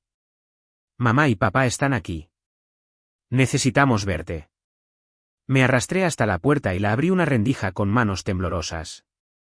Carlos y Teresa estaban allí, con rostros demacrados, ojos rojos de preocupación. Abrí la puerta completamente, demacrado, desaliñado, con ojos sin vida como un fantasma errante. Mi ropa estaba arrugada, la barba crecida, y apestaba a sudor y lágrimas secas. Teresa rompió a llorar al verme. Hijo mío, ¿cómo dejaste que te pusieras así? Oh, Dios. Carlos puso un brazo alrededor de mis hombros, con voz baja. Entra, hijo. Necesitamos hablar. Los dejé entrar en silencio, no dije nada y me senté inmóvil en la silla como alguien esperando un juicio final. El pequeño departamento ahora se sentía como una prisión. Desorden por todas partes, el aire sofocante. Carlos y Teresa se sentaron frente a mí. Teresa tomó mis manos. Diego, tienes que mantener la calma y escuchar todo lo que estamos a punto de decirte. Nosotros hemos estado ocultándote algo enorme. Mi corazón latía con fuerza, pero permanecí en silencio, mirándolos con ojos huecos. Carlos respiró hondo, con la voz pesada de culpa. Sofía no es nuestra hija biológica, hijo. Fue adoptada. La acogimos aproximadamente un año después de que desapareciste. El dolor de perderte era insoportable. Pensamos que adoptar un niño podría aliviarlo de alguna manera. Sofía vino de un orfanato y lo mantuvimos en secreto durante 30 años. Nadie lo sabía, ni siquiera Mateo, y tampoco Sofía. Queríamos que se sintiera como nuestra hija real para borrar el dolor. Teresa continuó, con lágrimas corriendo por su rostro pálido, voz temblorosa como si cada palabra tuviera que ser arrastrada desde un profundo sufrimiento. Cuando Sofía cumplió 18, rechazó el camino que habíamos planeado para ella. Una universidad prestigiosa, luego un matrimonio que arreglamos para fortalecer la posición de la familia. Ella quería independencia, convertirse en maestra, vivir su propia vida en lugar de en la jaula dorada que habíamos construido. Hizo una pausa, ahogándose, luego continuó. Sofía peleó amargamente con nosotros. Luego, una noche lluviosa, huyó de casa y cortó todo contacto con la familia Garza durante años. Buscamos por todas partes, contratamos investigadores privados, pero fue inútil. Cambió su nombre, se mudó a Nuevo Laredo y comenzó una nueva vida. Nunca imaginamos, verdaderamente nunca imaginamos, que te conocería a ti, Diego. Teresa rompió en sollozos, agarrando mis manos con fuerza. Hijo mío, lo siento tanto. Mantuvimos la verdad oculta, pensando que podíamos proteger a todos. Pero solo llevó a esta tragedia. Tú y Sofía conociéndose, enamorándose, sin saber el pasado. Es nuestra culpa, hijo. Pensamos que adoptarla sanaría la herida de perderte, pero solo causamos más dolor. Teresa lloró. Nunca pensé que Sofía huiría y luego te conocería a ti, nuestro hijo perdido hace mucho tiempo. El destino es tan cruel, Diego. Me senté escuchando, las emociones surgiendo, ira, dolor, pero también un ligero alivio. Ellos lloraban. Yo lloraba. El departamento se sentía como un tribunal, juzgando el pasado. Pero también insistieron en que todo aún podía salvarse porque Sofía y yo no éramos parientes consanguíneos. Carlos me miró directamente a los ojos, con voz firme. Hijo, Sofía es adoptada. No es nuestra hija biológica. No hay relación de sangre en absoluto. Tu matrimonio es legal. El bebé que lleva está perfectamente bien. Esto es solo un terrible malentendido causado por nuestro secreto. Tenemos que encontrar a Sofía. Explicar todo y arreglar esto. Teresa asintió, secándose las lágrimas. Así es, hijo. Sofía no sabe la verdad. Entró en pánico, pensando que era nuestra hija biológica. Pero no lo es. Podemos probarlo con los papeles de adopción. Todo se puede reparar, Diego. Sus palabras fueron un tenue rayo de luz en la oscuridad, pero el dolor permanecía. Pero Sofía se ha ido, mamá y papá. He buscado por todas partes y no puedo encontrarla. Rogué a Carlos y Teresa que usaran sus conexiones y su red de seguridad privada para rastrear a Sofía. Los miré, con voz desesperada. Por favor, ayúdenme a encontrarla. No puedo hacerlo solo. Está embarazada. Está aterrorizada. ¿Y si algo pasa? Carlos asintió de inmediato. Usaré todos los contactos. Investigadores privados, cámaras de la ciudad, amigos y la policía. La encontraremos. Teresa me abrazó. Lo prometo, hijo. Sofía es nuestra nuera, y el bebé es nuestra esperanza. La traeremos a casa. Se fueron con esa promesa, y por primera vez en días, una pequeña chispa de esperanza parpadeó dentro de mí, aunque mi corazón todavía estaba aplastado por el dolor. Me senté solo mirando nuestra foto de boda, susurrando, Sofía, espérame. ¿Te encontraré? Los días de espera por noticias de los investigadores privados de Carlos fueron los más angustiosos de mi vida. Como sentarse sobre brasas ardientes cada segundo que pasaba, pura tortura. Cada noche llamaba a Carlos. ¿Alguna noticia ya, papá? Él me tranquilizaba. Los investigadores están revisando las cámaras de tráfico en cada carretera. Sofía se dirigía al oeste. Probablemente hacia Coahuila. La encontraremos, hijo. ¿Por qué el destino nos había empujado a este punto? Sofía, ¿dónde estás? ¿Está bien nuestro bebé? Esas noches yacía despierto imaginando a Sofía sola en algún motel barato llorando porque creía que éramos hermanos de sangre. Mi corazón se sentía desgarrado. La débil esperanza de la promesa de mis padres me mantenía aferrado. Pero el miedo de que pudiera ser demasiado tarde me perseguía, haciendo que todo fuera más dramático que nunca. Entonces llegó el momento. Después de casi una semana de búsqueda incesante, Carlos me llamó a medianoche, con voz emocionada pero ansiosa. Diego. Los investigadores la encontraron por las imágenes de las cámaras de tráfico en la autopista. Sofía está en un pequeño y tranquilo pueblo en la montaña llamado Arteaga, Coahuila. Se está quedando en un viejo motel. Tenemos que irnos ahora. Mi corazón latía tan fuerte que sentía que estallaría. Las lágrimas de alivio brotaron. ¿De verdad, papá? ¿Está viva? Yo. Me voy ahora mismo. Salté de la cama, me puse ropa, con el corazón acelerado. ¿Me perdonaría? ¿Estaba bien el bebé? Arteaga, un pequeño pueblo rodeado de bosques de pinos cerca de Saltillo, sonaba como el lugar perfecto para esconderse, pero tan solitario. Imaginé a Sofía sentada sola en una habitación oscura, con los brazos envueltos alrededor de su vientre, llorando por la horrible obsesión, y me dolió el corazón. Sin perder un segundo, Carlos, Teresa y yo partimos de inmediato. Aceleramos hacia las montañas en la camioneta de la familia bajo un cielo estrellado del norte. El viaje se sintió interminable. Mi mente corría con cada escenario posible. ¿Cómo reaccionaría Sofía cuando me viera? ¿Todavía me amaba después de todo? Carlos conducía, con voz tranquila y tranquilizadora. Mantén la calma, hijo. Todo se explicará. Sofía no es tan frágil como crees. Teresa se sentó en la parte de atrás rezando en silencio con su rosario. Señor, mantén a salvo a nuestra nuera y nieto. Me senté a su lado, agarrando mi teléfono, mirando la oscuridad en los fugaces faros de los autos que venían en sentido contrario como destellos pasajeros de esperanza. El aire cálido dio paso gradualmente al aire fresco de la montaña de Arteaga, el aroma a pino a la deriva a través de la ventana entreabierta. Pero solo podía pensar en Sofía, mi esposa, la mujer que había caminado conmigo a través de cada dificultad, ahora sola en la desesperación.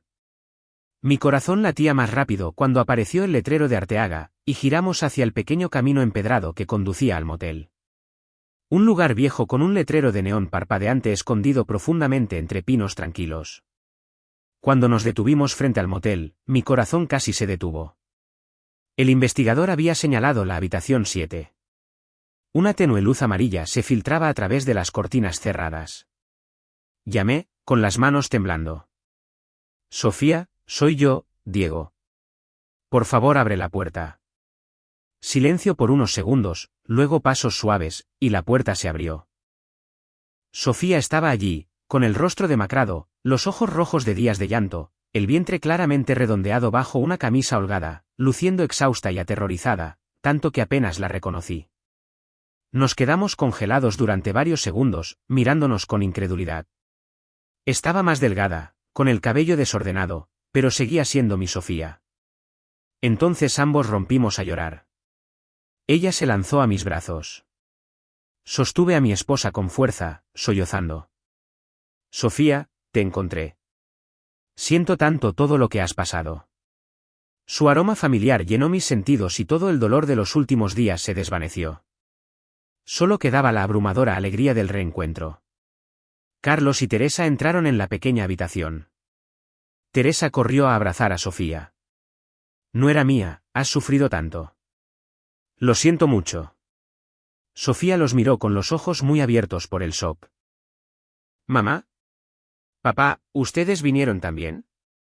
Carlos se sentó en el borde de la cama, con voz tranquila pero profundamente emocional. Sofía, escúchame. No eres nuestra hija biológica. Te adoptamos de un orfanato después de perder a Diego. Lo mantuvimos en secreto para que te sintieras como nuestra hija real. Pero ese fue un gran error. Huiste a los 18 porque tratamos de controlar tu vida y no pudimos encontrarte durante años. Ese error llevó a la tragedia de hoy. Tú y Diego conociéndose sin saber el pasado. Teresa, con lágrimas corriendo, agregó. Me quedé callada porque tenía miedo de que te fueras de nuevo, Sofía. Pero no podemos ocultarlo más. Tú y Diego no son parientes de sangre. Tu matrimonio es legal, y el bebé es una bendición. Siento todo, por forzarte, por ocultar la verdad. Estuvimos equivocados. Por favor, perdónanos. Sofía escuchó, su rostro cambiando del shock al alivio gradual, luego rompió en sollozos en mis brazos. ¿Es verdad? ¿No soy su hermana? Nosotros. No hicimos nada malo. Fue liberada de la horrible obsesión del incesto y la culpa, pero aún angustiada por la crueldad del destino. ¿Por qué el destino jugó con nosotros así?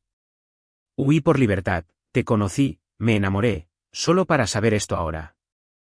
La tragedia se disolvió en el perdón tardío. 3 generaciones se pararon juntas entre lágrimas y arrepentimiento.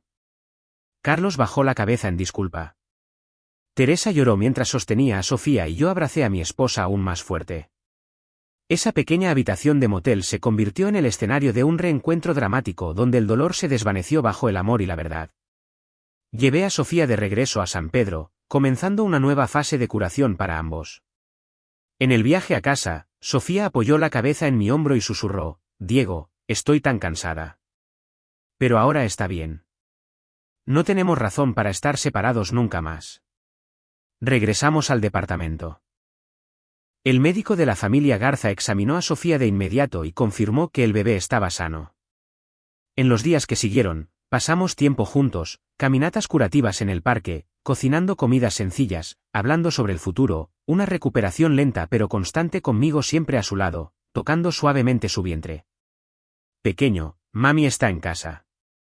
Carlos y Teresa visitaban a menudo, trayendo comida nutritiva y disculpándose sin fin. Nunca volveremos a ocultar nada. Una vez que todo se asentó, Diego y Sofía fueron presentados oficialmente a todo el clan Garza, y la adopción de Sofía fue revelada abierta y transparentemente a la familia. En una gran reunión familiar en la mansión con parientes que venían de lejos, Carlos se puso de pie y contó toda la historia. Sofía es nuestra hija adoptiva, pero ahora es nuestra nuera, y Diego es nuestro hijo biológico perdido hace mucho tiempo que ha regresado. Todos estaban conmocionados, luego aplaudieron y abrazaron a Sofía. Bienvenida a casa. Sofía sonrió entre lágrimas. Gracias a todos. A través de todos estos eventos, Mateo por primera vez enfrentó el dolor que había causado a sus padres y hermano. Al darse cuenta de que había sido parte de la tragedia, vino a mí en privado, con la voz llena de remordimiento. Diego, lo siento. Estaba celoso. Pensé que te estabas llevando todo. Así que revelé la verdad para lastimarte. Estaba equivocado. El resentimiento en Mateo se disolvió gradualmente, reemplazado por arrepentimiento y despertar. A partir de entonces, él y yo dejamos de lado nuestros rencores y comenzamos a trabajar juntos, cada uno con nuestras propias fortalezas, mi experiencia práctica y su conocimiento de gestión. Bajo la guía de Carlos y Teresa, el grupo Garza entró en una fase de crecimiento estable y más fuerte, no solo financieramente, sino en valores familiares. Carlos celebraba reuniones familiares regulares enfatizando, la familia es la base. La compañía se expandió, pero ahora con un enfoque en la unidad. Mateo y yo lideramos con éxito grandes proyectos juntos. Mi vida con Sofía volvió lentamente a la paz después de la cadena de trastornos, aunque los recuerdos dolorosos permanecieron como recordatorios. Nos mudamos a nuestra propia casa cerca de la mansión, dábamos paseos nocturnos. Sofía volvió a enseñar, y yo trabajaba con nueva alegría. Unos meses después, Sofía dio a luz a un bebé sano. Lo llamamos Lucas Garza. Lucas se convirtió en la esperanza y el nuevo comienzo para toda la familia. Fue apreciado y protegido como un tesoro, el hilo invisible que remendó fracturas que alguna vez se pensaron irreparables. En ese abrazo amoroso, Lucas creció pacíficamente, calmando y borrando gradualmente los dolores del pasado. Mirando hacia atrás, de un niño secuestrado, abandonado y luchando por sobrevivir, a encontrar familia, amor y un hijo, me di cuenta de que la vida no es solo pérdida, sino también oportunidades para comenzar de nuevo. Aprendí que la verdad, no importa cuán dolorosa sea, siempre debe decirse porque solo la verdad puede salvar a las personas de la tragedia como lo hizo por nosotros. El secreto casi destruyó todo. También entendí que la familia no se construye solo sobre la sangre, sino sobre la responsabilidad, el perdón y el coraje para enfrentar el pasado. Sofía fue adoptada, pero ahora es mi esposa y la madre de mi hijo, mi verdadera familia. Y después de todo el sufrimiento, creo que mientras nunca nos soltemos el uno al otro, todavía podemos encontrar luz. Incluso en los momentos más oscuros, aguantamos. Superamos.